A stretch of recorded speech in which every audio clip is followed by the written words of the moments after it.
Sheikh Ra'ed Salah has lost his legal battle. Now he's vowing to start a political one. Since 2005, his Islamic organization has been leading the fight to stop a sacred Muslim cemetery from being further demolished to make way for a Jewish museum. They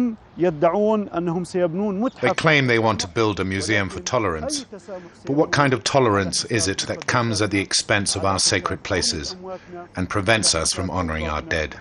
The Ma'man-Allah graveyard is one of the most important Muslim cemeteries in the Middle East. It contains the graves of Islamic scholars as well as tombs dating back to the 12th century. Muslims have been prevented from managing and keeping the site clean. Broken glass and shattered tombstones litter the area which the State of Israel controls. The Wiesenthal Center began preparing the ground for what it calls a tolerance museum a few years ago when it found dozens of Muslim graves during early excavations.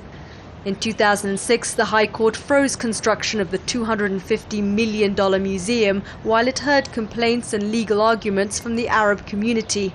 The centre offered to move the bones found at the construction site for reburial and insisted the area where the bones were found were needed for the museum.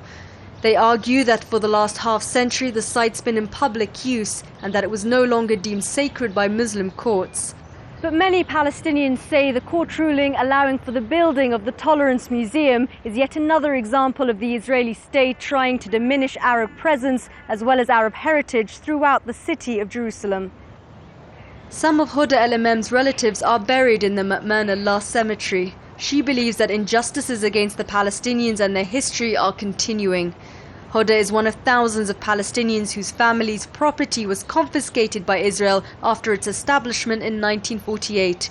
For over 10 years, she's led a tireless campaign trying to buy back the home her father built for his family. Everything which is Palestinian heritage, Christian or Muslim, has to be deleted in the eyes of Israel, whether it's dead or alive.